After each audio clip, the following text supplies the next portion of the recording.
everyone. This is our presentation of Group 6. For today's topic, let us discuss the Self-Assessed Health-Related Fitness or HRF status, barriers to physical activity assessment participation in one's diet. There are 5 components of physical fitness. The 5 components of physical fitness are often used in our school system, health clubs, and fitness centers to gauge how a good shape we are truly in. The 5 components that make up total fitness are cardiovascular endurance, muscular strength, muscular endurance, flexibility, and body composition. Total fitness can be defined by how well the body performs in each one of the components of physical fitness as a whole. It is not enough to be able to bench press your body weight. You also need to determine how well you can handle running a mile, etc. A closer look at the individual components. Cardiovascular endurance. Cardiovascular endurance is the ability of the heart and lungs to work together to provide the needed oxygen and fuel to the body during sustained workloads. Examples would be jogging, cycling, and swimming. The Cooper run is used most often to test cardiovascular endurance. Muscular strength. Muscular strength is the amount of the force a muscle can produce. Example would be the bench press, leg press, or bicep curl. The push-up test is most often used to test muscular strength. Muscular endurance. Muscular endurance is the ability of the muscles to perform continuous without fatiguing. Example will be cycling, step machine, and elliptical machine. The sit-up test is most often used to test muscular endurance. Flexibility is the ability of each joint to move through the available range of motion for a specific joint. Examples will be stretching, individual muscle, or the ability to perform certain functional movements such as the lunge. The sit and reach test is most often used to test flexibility. And last, body composition. Body composition is the amount of the fat mass compared to lean muscle mass, bone, and organs.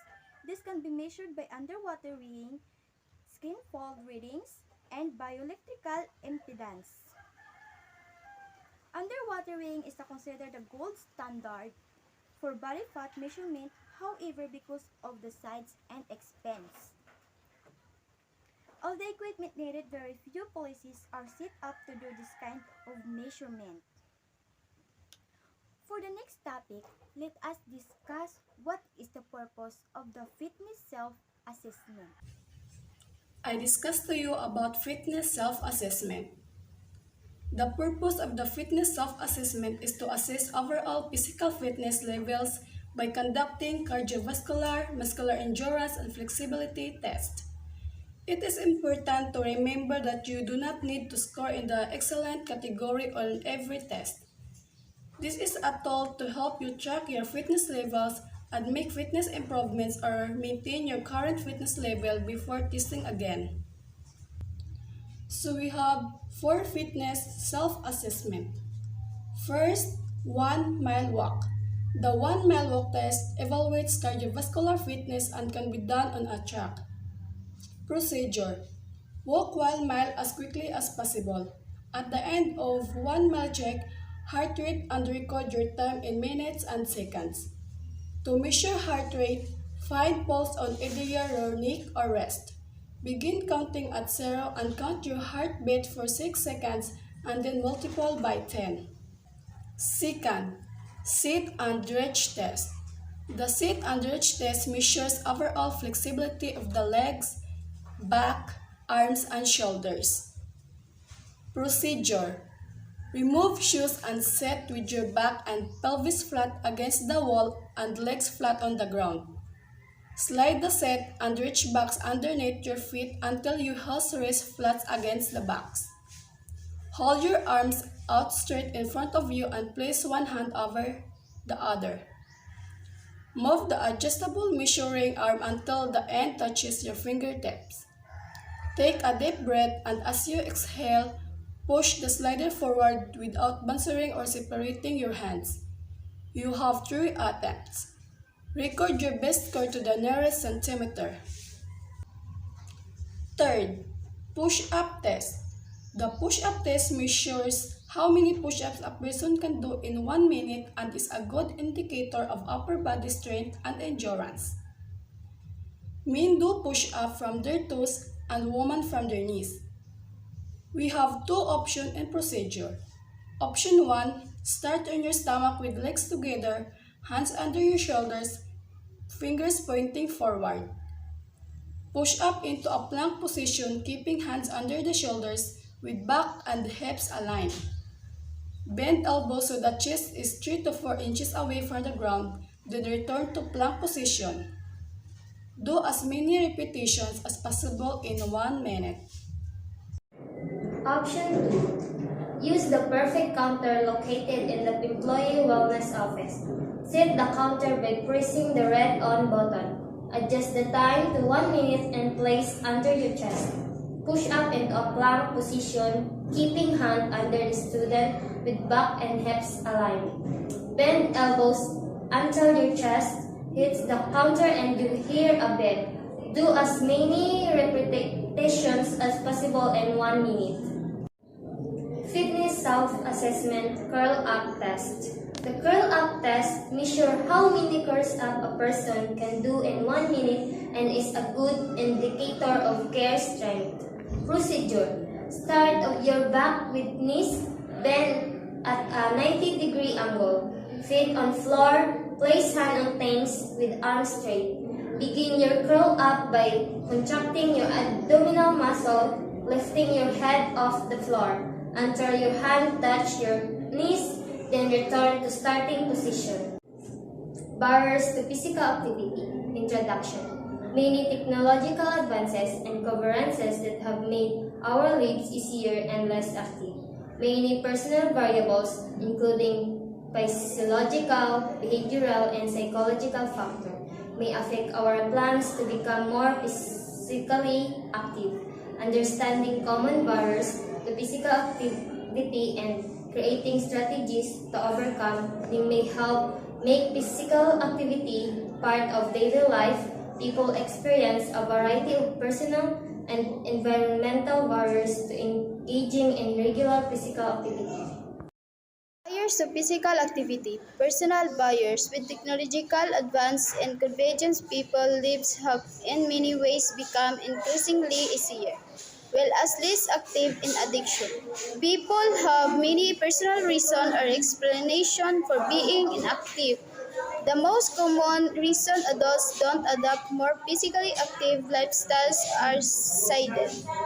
Personal bias. 1. Insufficient time to exercise. 2. Inconvenience of exercise. 3. Lack of self-motivation. 4. Non-enjoyment of exercise. 5. Boredom with exercise. 6. Lack of convenience and their ability to be physical active. Low self-efficacy. 7. Fear of being injured or having been injured recently. 8. Lack of self-management skills such as ability to set personal goals monitor. 9. Progress or to reward progress towards such goals.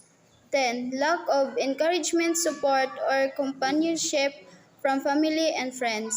11. Non-availability of parks, sidewalks, bicycle trails, or safe and placement walking. 12. Paths close to home or the workplace. The top three barriers to engaging in physical activity across the adult lifespan are time, energy, motivation.